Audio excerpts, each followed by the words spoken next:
নবীনের কথায়, নবীন শুধু বয়সে হয় না, চিন্তায় হয়, চেতনায় হয়, সমঝদারিতে হয়, আগামী দিনের পরিকল্পনায় হয়, বোধে হয়।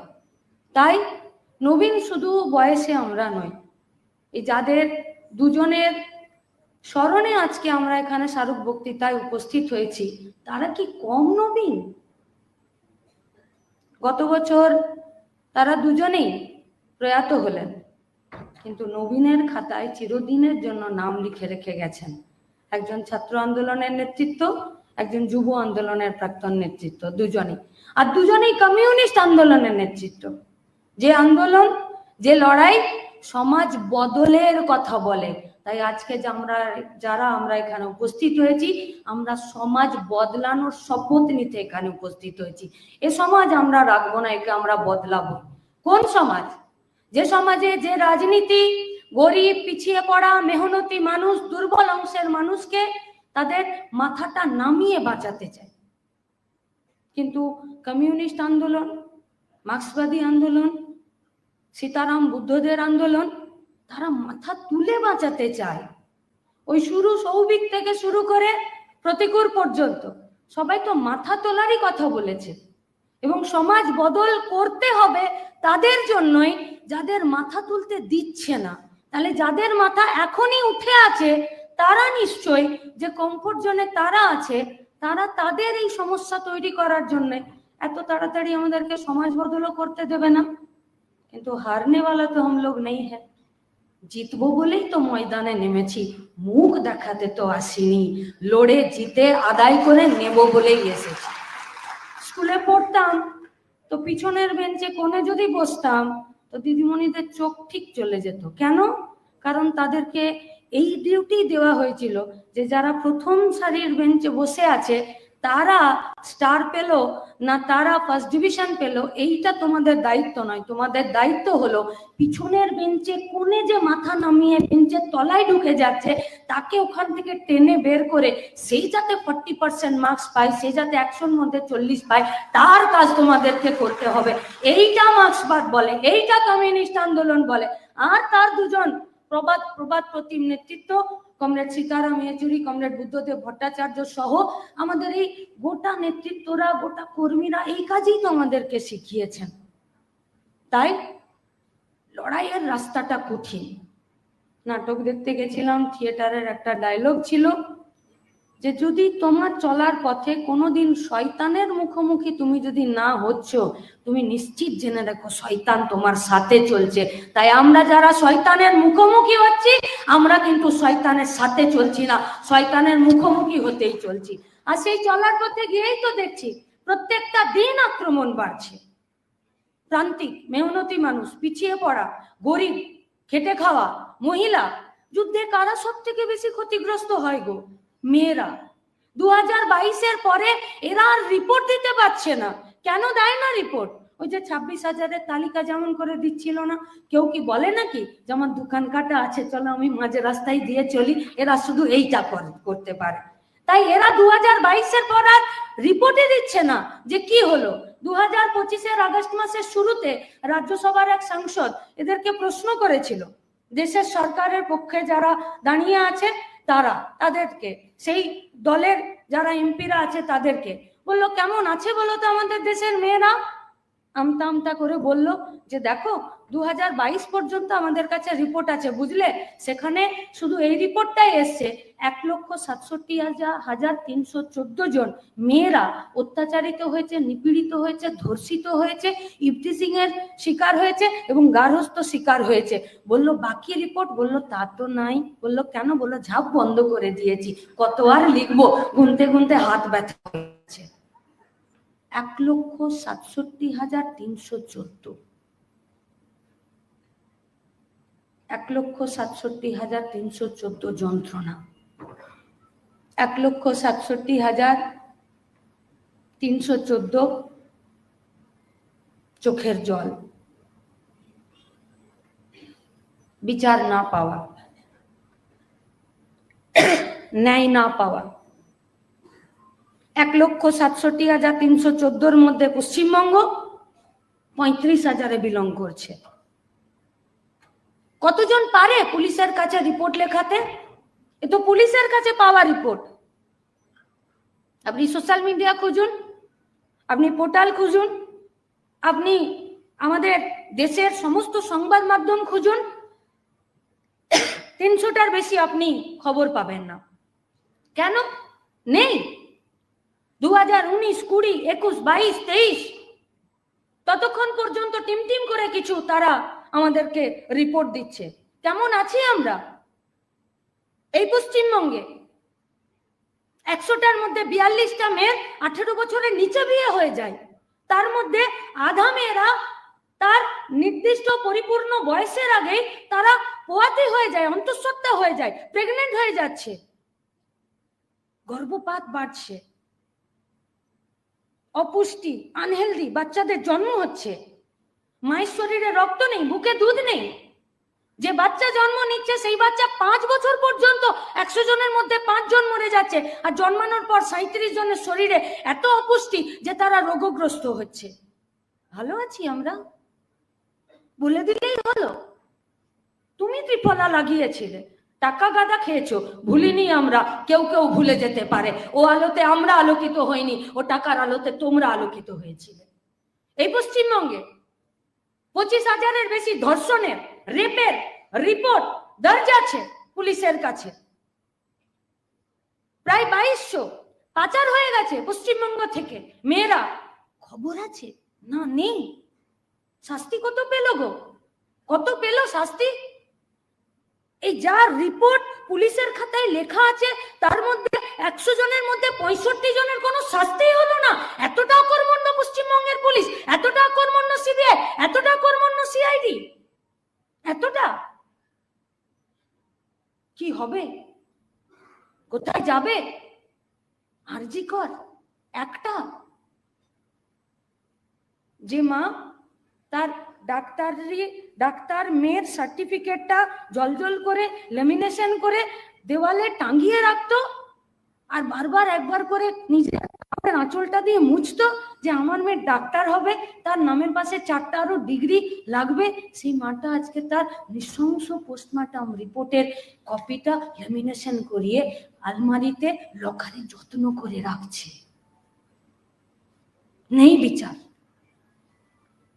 গোটা ভারতবর্ষে কাটোয়া, উন্নাও একের পর এক রিপোর্ট লিখাচ্ছে না।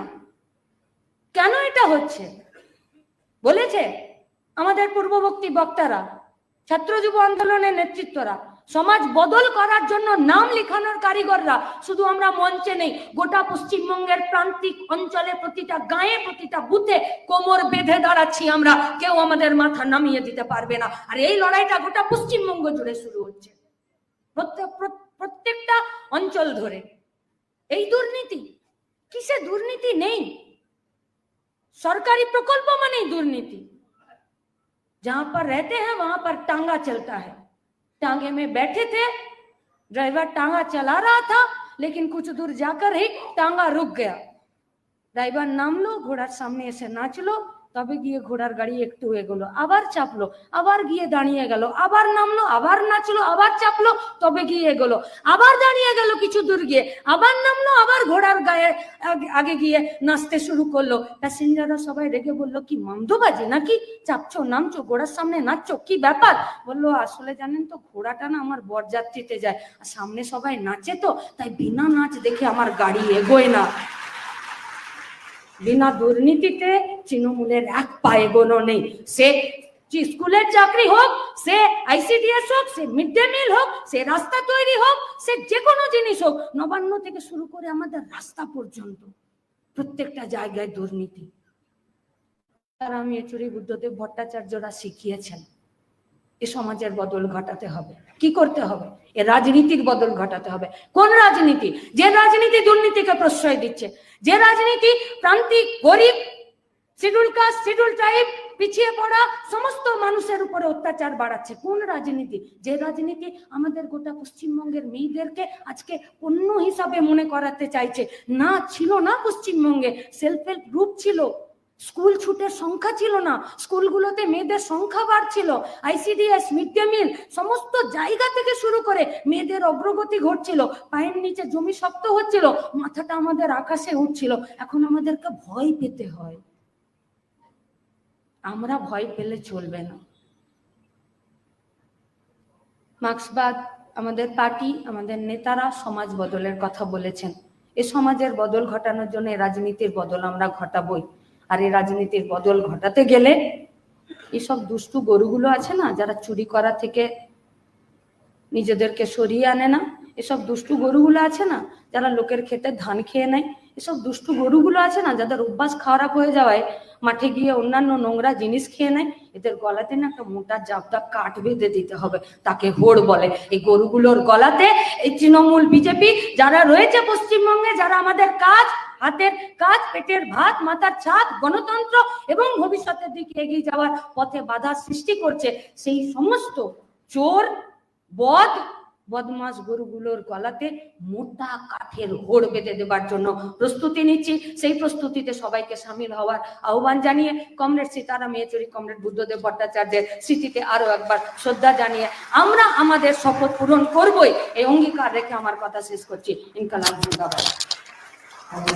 মীনাক্ষী বলার সময় বলেছে, আজকের দিনে দাঁড়িয়ে সারা ভারত জুড়ে মহিলাদের উপর যে আক্রমণ, প্রান্তিক অংশের মানুষ, এসসি, এসটি, ওবিসি, পিছিয়ে পড়া মানুষ, তাদের উপর যে আক্রমণ, তা নিয়ে খুব লম্বা স্পষ্ট কথা মীনাক্ষী বলে গেছে। এখন আমরা অনেকেই যারা যখনই পরিচিতির রাজনীতি কথাটা ভাবি, আইডেন্টিটি পলিটিক্স কথাটা ভাবি, আমাদের মনে হয় আইডেন্টিটি পলিটিক্স মানে এই ধরনের প্রান্তিকতা থেকে উঠে আসা রাজনীতি। অর্থাৎ মহিলাদের নিয়ে যিনি কথা বলেন তিনি আইডেন্টিটি পলিটিক্স করেন, দলিতদের নিয়ে যিনি কথা বলেন তিনি পরিচিতির রাজনীতি করেন, সংখ্যালঘু মুসলমানের পক্ষে যিনি কথা বলেন তিনি আসলে আইডেন্টিটি পলিটিক্স, পরিচিতির রাজনীতি করেন। কিন্তু আমরা মনে করি এই ভারতের বুকে দাঁড়িয়ে আরএসএস, বিজেপি যে রাজনীতি করছেন তাও আসলে পরিচিতির রাজনীতি, সংখ্যাগুরুর রাজনীতি, সাপোজেড মেজরিটি, একটা নতুন করে সংখ্যাগুরু তৈরি করা এবং তাকে সামনে রেখে, তাকে প্রতীক করে, তার পরিচয়কে সামনে রেখে তৈরি করা রাজনীতি। কেন বলছি আমরা এই কথা? আমাদের মনে আছে 1990 সালে যখন ওই নতুন করে দূরদর্শনের রামায়ণ তৈরি করা শুরু হলো, বহু মানুষ, বড়রা আমার রয়েছেন যারা ওই রামায়ণ দেখতেন টিভির সামনে। আমি গল্প শুনেছি, রামায়ণ দেখার সময় অনেকে হাতে ওই ধূপ ধুনো নিয়ে বসতেন যে ভগবান রাম স্বয়ং প্রকট হয়েছে। রামায়ণে যারা অভিনয় করেছেন রাম, সীতা, তাদের যদি রাস্তায় কোথাও দেখা হতো, বহু মানুষ গিয়ে ষষ্ঠাঙ্গে প্রণাম করতেন যে স্বয়ং ভগবান রাম, সীতা আমাদের সামনে এসে পড়েছেন, তাকে প্রণাম করতে হবে, ভক্তি জানাতে হবে। ভারতের মতো একটা দেশ, যে দেশে বহু ধরনের ভাষাভাষীর মানুষ, বহু ধর্মের মানুষ, বহু জাতের মানুষ, হিন্দু ধর্মে প্র্যাকটিক্যালি কোনো একজন ভগবান ছিলেন না। বাংলায় বিভিন্ন ধরনের ভগবানদের পুজো হতো, দক্ষিণ ভারতের ডেইটি ভগবান তারা অন্যরকম ছিলেন। আরএসএস ভারতে যখন একটু একটু করে নিজেদের মতো করে হিন্দু রাষ্ট্র তৈরি করার চেষ্টা করছে, আরএসএস এর দরকার ছিল এমন একটা আইকন, এমন একটা প্রতীক যাকে সামনে রেখে সে একটা সংখ্যা গুরু তৈরি করতে পারে, একটা মেজরিটি তৈরি করতে পারে, একটা হিন্দুত্ব আইকন তৈরি করতে পারে। তাই রামায়ণ, রাম এবং তার পরবর্তীকালের সমস্তটা আমরা জানি। এই যে সংখ্যাগুরুর রাজনীতি, এই যে পরিচিতির রাজনীতি, এই যে ভারতকে হিন্দু রাষ্ট্র তৈরি করার রাজনীতি, সংখ্যাগুরু পরিচিতির সঙ্গে দেশের নাগরিক হওয়ার পরিচিতির জুড়ে দেওয়ার যে রাজনীতি, এই কিন্তু 2014 সালের পরের আমদানি। মীনাক্ষী বলার সময় বলছিলেন মহিলাদের উপর আক্রমণ। আসলে এই সংখ্যাগুরুর রাজনীতি যে বিশেষ ভাবধারার উপর দাঁড়িয়ে তৈরি মনুস্মৃতি দাঁড়িয়েই রয়েছে মহিলা এবং প্রান্তিক মানুষের উপর আক্রমণ এবং তা থেকে তৈরি হওয়া রাজনীতির উপর দাঁড়িয়ে হিন্দু রাষ্ট্রের নির্মাণ। তাই এই হিন্দু রাষ্ট্রের যখন নির্মাণ হলো, এই পরিচিতি যখন তৈরি হলো, সেই পরিচিতিতে, হিন্দু রাষ্ট্রের পরিচিতিতে বাংলার ভূমিকা, বাঙালির ভূমিকা কি, তা নিয়ে নানা রকম প্রশ্ন থেকে যায়। আপনারা দেখেছেন কিছুদিন আগে বেঙ্গল ফাইলস বলে একটা সিনেমা রিলিজ হয়েছে না, যাতে আমাদের এই যে দেশ ভাগের স্মৃতি, সেই স্মৃতিকে নতুন করে পুনর্গঠন করার চেষ্টা করা হয়েছে। আচ্ছা, আমার কাছে দেশভাগের স্মৃতি কি? আমি একজন উদ্বাস্তু পরিবারের মেয়ে। আমার কাছে দেশভাগের স্মৃতি মানে আমার দাদু ঠাকুরমার ওপার বাংলা থেকে এবার বাংলায় চলে আসে। আমার কাছে দেশভাগের স্মৃতি মানে দিনের পর দিন ওই রিফিউজি ক্যাম্পগুলোতে, এই উত্তরপাড়া, বালি থেকে শুরু করে গঙ্গার একটা লম্বা অংশ জুড়ে রিফিউজি ক্যাম্পের মানুষের থাকা, আমার কাছে পার্টিশনের স্মৃতি, দেশভাগের স্মৃতি মানে ওই রিফিউজি মানুষের লাল ঝান্ডা হাতে নিয়ে তার জীবনের জন্য, জীবিকার জন্য, নাগরিকত্বের জন্য রাস্তায় নামা। আমার কাছে পার্টিশনের স্মৃতি মানে হিন্দু মুসলমানের দাঙ্গা নয়। আমার কাছে দেশভাগের স্মৃতি মানে রায়েটের স্মৃতি নয়। হিন্দু মানুষ, মুসলমান মানুষ একে অপরের রক্ত নিয়ে হোলি খেলছেন, এমন স্মৃতি আমার ছিল না। 2014 সালের পরে আসা কেন্দ্রের বিজেপি সরকার, RSS যে পুনর্নির্মাণ এই দেশে করছেন, তাদের এই স্মৃতির পুনর্নির্মাণটা খুব জরুরি। বেঙ্গল ফাইলস এর মতো সিনেমা আমাদের এই নতুন করে স্মৃতির পুনর্নির্মাণ করছে। তারা প্রতিদিন সংজ্ঞায়িত করছেন কে বাঙালি, কে সঠিক বাঙালি। আমি নাম নেব না, কারণ তিনি নাম নেবার মতো উল্লেখযোগ্য নন। বাংলার নন এমন একজন মানুষ প্রতিদিন তিনি ফেসবুকে লিখছেন কে বাঙালি আর কে বাঙালি, কে সঠিক বাঙালি আর কে সঠিক বাঙালি নন। একজন অবাঙালি প্রতিনিয়ত আপনাদের আমাদের ঠিক করে দিচ্ছেন। এখন সঠিক বাঙালি কে? আমরা জানি বাংলা মানে কি। বাংলা মানে যার কোনো কাঁটা তার ছিল না। যে বাংলায় রোকেয়া জন্মেছেন, যে বাংলায় মাস্টারদা সূর্য সেন জন্মেছেন, যে বাংলায় প্রীতিলতা কল্পনা দত্তরা জন্মেছেন, যে বাংলার মেয়েদের রান্নাঘরে থাকতে হবে এ কথা বলার মতো ধক কারুর ছিল না। যে রোকেয়া পশ্চিমবঙ্গে যখন প্রথমবার মেয়েদের স্কুল খুলছেন আর তার ধর্মের লোকেরা তাকে যখন একঘরে করে দিচ্ছেন, রোকেয়াকে কেউ দমিয়ে রাখতে পারেনি। এইটা তো বাংলা। বাংলা মানে লালন, বাংলা মানে চৈতন্য। চৈতন্য হিন্দু ধর্ম জন্মেছিলেন, অথচ সেই চৈতন্যই গান লিখেছেন, সেই চৈতন্যই ধর্মের প্রবর্তন করেছেন, যেখানে তিনি বলেছেন যারা ছুত অচ্ছুত, যারা শূদ্র, যারা শ্লেচ্ছ, তাদেরকে ভগবানের আরাধনা করার সুযোগ দিতে হবে। তিনি বলছেন ভগবান আর তার ভক্তের মধ্যে কোনো পুরোহিতের, এজেন্টের দরকার নেই। ভক্তের মধ্যে থাকা প্রেম, ভালোবাসাই আসলে তার ভগবানের সঙ্গে সবচেয়ে বড় সংযোগ। লালনরা শিখিয়ে গেছে। লালন বলছেন এই জাতপাতের সমস্ত কিছুর উপরে উঠে ভগবান কাছে, তার কাছে আল্লাহ, তার কাছে কোনো নির্দিষ্ট ধর্মের প্রতীক নন, কোনো অর্গানাইজড রিলিজিয়নের নেতা নন। তার কাছে আল্লাহ, তার কাছে ভগবান। সে একজন সাধক, সে একজন মানুষ যে মানুষকে ভালোবাসে, যার কাছে ভালোবাসা ছাড়া আর ধর্মের অন্য কোনো অর্থ ছিল না। এই বাংলার মাটি লালনের মাটি, চৈতন্যের মাটি। এই বাংলার মাটি এমন সমস্ত কথা তৈরি করেছে, এমন সমস্ত তথ্য তৈরি করেছে। সৌভিক বলার সময় বলছিল, ওলা বিবির কথা বলেছে। আমরা জানি সুন্দরবনে বনু বিবি আছেন, সুন্দরবনে দক্ষিণ রায় আছেন, দুজন এমন মানুষ যাদের কাছে হিন্দু মুসলমান দুজনে মিলেই প্রার্থনা করেন। এই যে সম্প্রীতির বাংলা, এই যে সম্প্রীতির ইতিহাস, এই সম্প্রীতির ইতিহাস কিন্তু রবি ঠাকুরের ওপর থেকে আসা কোনো সম্প্রীতি নয়। রবি ঠাকুর বঙ্গভঙ্গের বিরুদ্ধে যখন হিন্দু মুসলমানের হাতে রাখি পরিয়ে দিচ্ছেন, সেটা তৈরি করার সম্প্রীতি। ওলা বিবির যে সাম্প্রদায়িক সম্প্রীতি, বনু বিবি, দক্ষিণ রায়ের যে সাম্প্রদায়িক সম্প্রীতি, সে কিন্তু অর্গানিক সাম্প্রদায়িক সম্প্রীতি। গরিব খেটে খাওয়া মানুষ, শ্রমিক শ্রেণী, হিন্দু মুসলিম মানুষ তার কাজের মধ্যে দিয়ে তাদের মতো করে আরাধ্য ভগবানকে বেছে নিয়েছেন, তাদের মতো করে ধর্মচারণ তৈরি করেছে। বাংলা মানে কি? বাংলা মানে মেয়েদের এগিয়ে যাওয়া। আপনারা জানবেন, আমাদের একটুখানি কাজ ছিল, ভোজপুরিতে বিদেশিয়া বলে একটি গানের ফর্ম আছে।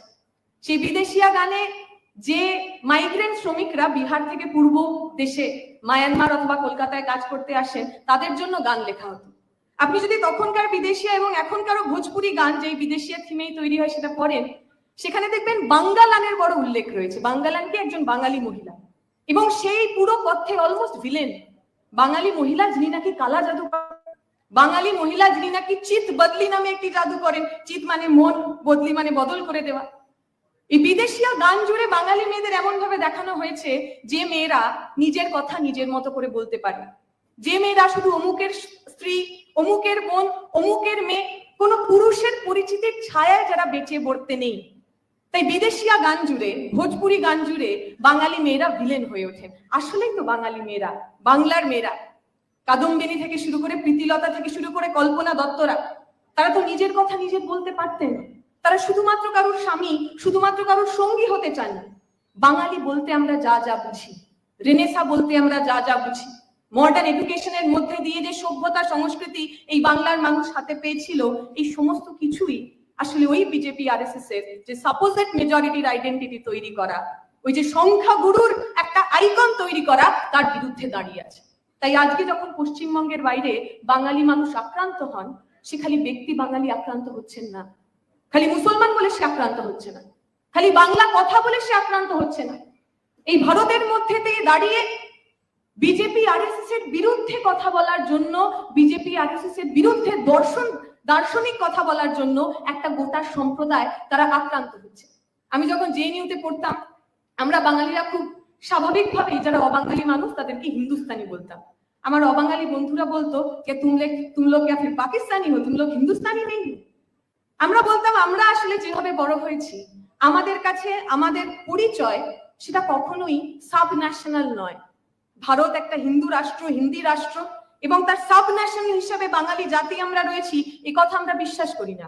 আমরা বিশ্বাস করি বাংলা এবং পাঞ্জাব, যে দুটো রাজ্যের উপর দিয়ে কাঁটা তার চলে গেছে, সেই দুই দেশের মানুষ, সে বাংলায় কথা বলুক অথবা পাঞ্জাবিতে কথা বলুক, সে বাংলাদেশে থাকুক অথবা সে পাকিস্তানে থাকুক, তাদের প্রাথমিক পরিচয়, তাদের লিঙ্গুইস্টিক পরিচয়, তাদের ভাষাগত পরিচয়, যে ভাষায় তারা কথা বলে।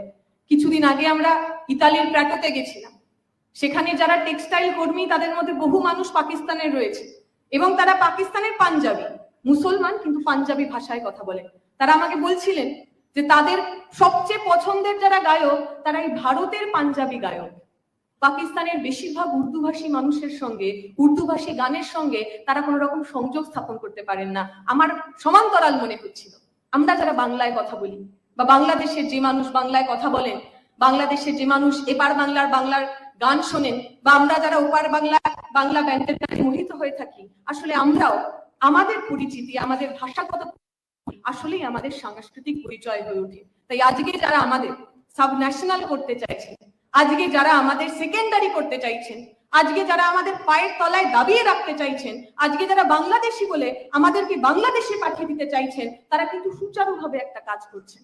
আরএসএস বিজেপি বিরোধী যা যা সমন্বয় সংস্কৃতি এই ভারতে রয়েছে, আরএসএস বিজেপির মনুবাদের বিরোধী, বিভাজনের বিরোধী যা যা সমন্বয় সংস্কৃতি এই বাংলায় রয়েছে, সেই সবটাকে বিদেশি বলে দাগিয়ে দাও, বাংলাদেশি বলে দাগিয়ে দাও। এই একই জিনিস আমরা দেখেছি বাংলাদেশে। বাংলাদেশের মানুষ যখন সেখানে পয়লা বৈশাখ করতে চাইছেন, নববর্ষ করতে চাইছেন, সেখানেও যারা ইসলামিক ফান্ডামেন্টালিস্ট, যারা জামাতে ইসলামের পক্ষপাতী, যারা বাংলাদেশকে ইসলামিক রাষ্ট্র বানাতে চান, তারাও একই কথা বলছে যে নববর্ষ আমরা পালন করব না, কারণ নববর্ষ নাকি হিন্দু আনি, নববর্ষের সঙ্গে নাকি বাংলাদেশের কোনো সংযোগ নেই। অর্থাৎ সমন্বয়ের সংস্কৃতি, গরিব খেটে খাওয়া শ্রমিক শ্রেণীর প্রতিদিনের একটু একটু কাজের মধ্যে দিয়ে তৈরি হওয়া বিশ্বাসের সমস্ত সংস্কৃতি আসলেই আরএসএস বিজেপি অথবা জামায়াত ইসলামকে তারা ভয় পাওয়ায়। আর আমরা যারা বামপন্থী রাজনীতি করি, আমাদের কাছে এই সমন্বয়ের সংস্কৃতি আমরা আগলে রাখতে চেষ্টা করি, বাঁচিয়ে রাখতে চেষ্টা করি। আজকে যে দুজনকে নিয়ে আমরা কথা বলছি, বুদ্ধদেব ভট্টাচার্য এবং সীতারাম ইয়েচুরি, আমাদের পথ দেখিয়ে গেছে। আজকের দিনে দাঁড়িয়ে বাঙালি মানুষ যখন বিভিন্ন জায়গায় আক্রান্ত হচ্ছে, মমতা ব্যানার্জিরা চেষ্টা করছেন, এ রাজ্যের শাসক চেষ্টা করছেন বাঙালিকে সেন্টিমেন্ট হিসাবে তার রাজনৈতিক কাজে ব্যবহার করার।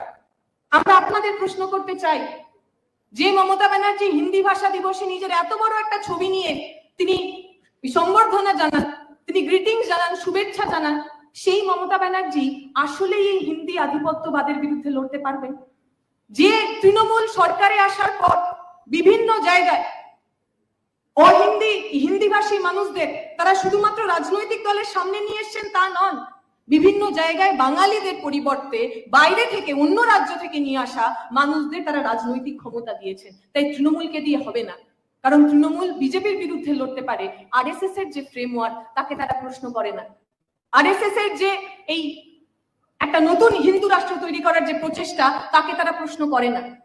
এই বাংলাকে, এই ভারতকে, বাঙালিকে যদি কেউ বাঁচাতে পারে তাহলে তারা এই লাল ঝান্ডা, যে লাল ঝান্ডা পশ্চিমবঙ্গের বুকে প্রণয় বলছিল অবৈতনিক স্কুল খুলেছিল, বাংলায় ছেলে মেয়েদের পড়াশোনা করার সমস্ত প্রচেষ্টা তারা করেছে। যে 34 বছরের বামপন্থী সরকার প্রতি বছর চাকরি দিয়েছিলেন, এসএসসি পিএসসি করেছিলেন, যাতে আমার বাংলার অন্য কোনো ছেলে মেয়েকে আর পরিযায়ী শ্রমিক না হতে হয়। আজকে আমি যে কথা শেষ করব, আজকে ব্যাঙ্গালোর থেকে শুরু করে কেরালা, বিভিন্ন জায়গায় বাঙালি মানুষের পরিচয় তার সবচেয়ে বেশি দমন পীড়নের কারণ হয়ে দাঁড়িয়েছে। আমরা বলি এই মুহূর্তে দাঁড়িয়ে বাঙালি শ্রমিকদের সবচেয়ে বড় সমস্যা, আমাদের বেঁচে থাকার জন্য অবাঙালি পুঁজির ওপর আমাদের নির্ভরশীল থাকতে হয়। বাংলা 2011 সালের পর প্রথমবার মাইগ্রেন্ট রিসিভিং স্টেট থেকে, অর্থাৎ যে রাজ্যে বাইরে থেকে মাইগ্রেন্ট আসতো, বাইরে থেকে পরিযায়ীরা আসতো, তার পরিবর্তে মাইগ্রেন্ট সেন্ডিং স্টেট হয়েছে। অর্থাৎ আমার রাজ্য থেকে আরো বেশি বেশি মানুষ তারা অন্য রাজ্যে কাজের জন্য যেতে বাধ্য হচ্ছে। সেই বাংলাকে যদি বাঁচাতে হয়, ব্যাঙ্গালোর থেকে শুরু করে, বিহার থেকে শুরু করে, হরিয়ানা, দিল্লির বিভিন্ন প্রান্তে বাঙালিদের উপর হওয়া আক্রমণ থেকে যদি আমাদের নিজেদের বাঁচাতে হয়, তাহলে পশ্চিমবঙ্গে লাল ঝান্ডার সরকার লাগবে। সবচেয়ে বেশি এই বাংলার মানুষ যে রাজ্যে কাজ করেন, সে রাজ্যের নাম কেরালা। শুনলে একটু দুঃখ হবে আমাদের। সেই কেরালাতে যে বাঙালিরা কাজ করেন, বা বাঙালি ছাড়াও উত্তর ভারতের যে কোনো মানুষ যারা কাজ করেন, তাদের বাঙালি বলা হয়। কিছুদিন আগে মালায়ালাম একজন ফিল্ম অ্যাক্টর, তিনি একটি ফিল্মের প্রমোশনে গেছেন। একজন দর্শক আসন থেকে তাকে বলেছেন, তাকে টিটকিরি করেছেন তার জামা কাপড় দেখে, পোশাক আশাক দেখে, কে তুম তো পুরা বেঙ্গলি লুক লেকে আয়ে হো। বেঙ্গলি লুক, এই বেঙ্গলি লুকটা ইন্টেলেকচুয়াল বেঙ্গলি লুক নয়। আগে বাঙালি বলতে যে মেধার কথা আমরা ভাবতাম, আগে বাঙালি হওয়ার সঙ্গে সঙ্গে যে বুদ্ধিমত্তার কথা আমরা ভাবতাম, তার পরিবর্তে বেঙ্গলি লুক মানে তুমি শ্রমিক, তুমি পিছিয়ে পড়া অংশের মানুষ, তুমি ওয়ার্কিং ক্লাস থেকে আসছো, তুমি গরিব, এই কথা বলতে ওই শব্দবন্ধটা ব্যবহার হয়েছে। আগে যেমন তামিল শ্রমিকদের ওরা আন্নাছি বলতো, এখন যে কোনো শ্রমিক বা যে কোনো গরিব মানুষকে কেরালাতে পর্যন্ত বাঙালি বলা হয়। এই ভয়টাই বোধ হয় কমরেড বুদ্ধদেব ভট্টাচার্যরা পেয়েছিলেন। এই আশঙ্কা থেকেই হয়তো তারা স্লোগান দিয়েছিলেন যে কৃষি আমাদের ভিত্তি আর শিল্প আমাদের ভবিষ্যৎ। এই আশঙ্কা থেকেই হয়তো শিল্পায়নের জন্য আমার মা বাবারা ওই বক্রেশ্বর তাপবিদ্যুতের ওই লম্বা রাস্তায় হেঁটেছিলেন। আমরা যারা এই প্রজন্মের মানুষ, আমরা যারা আগামী দিনে বাংলার এবং বাঙালির ভবিষ্যৎ বাঁচাতে চাই, আমরা যেন আমাদের পূর্ব যে হাঁটা পথে, যে পথে অনেক রকম কাঁকড় আছে, যে পথে হাঁটতে গিয়ে অনেক রক্তপাত হয়েছে, যে পথে হাঁটতে গিয়ে বহু মানুষ শহীদ হয়েছে, সেই শহীদের রক্ত ঝরা লাল রাস্তাকে নিজেদের বুক দিয়ে, নিজেদের জীবন দিয়ে বাঁচাতে পারি, আগলাতে পারি, এই আশা ভরসা রেখে কমরেড সীতারাম ইয়েচুরি, যার সঙ্গে কিছুদিন কাজ করার অভিজ্ঞতা, ব্যক্তিগত অভিজ্ঞতা আমাদের ছিল, সেই কমরেড সীতারাম ইয়েচুরি যেমন সহাস্যে সবসময় বলতেন যে ভারতটা একটা পাজল, যে পাজলে প্রতিদিন আপনাকে নতুন করে শিখতে হয়, নতুন করে জানতে হয়, আর নিজের মধ্যে দেখতে হয় কোথায় কোথায় কি বদলের দরকার। আমরাও যেন আয়নার সামনে দাঁড়িয়ে নিজেদের দিকে তাকাতে পারি এবং ভবিষ্যতের জন্য যা যা বদল প্রয়োজন সেই সমস্ত বদল করতে পারি, এই আশা ভরসা রেখে আমার বক্তব্য শেষ করব। শুকরিয়া, ইনকিলাব জিন্দাবাদ।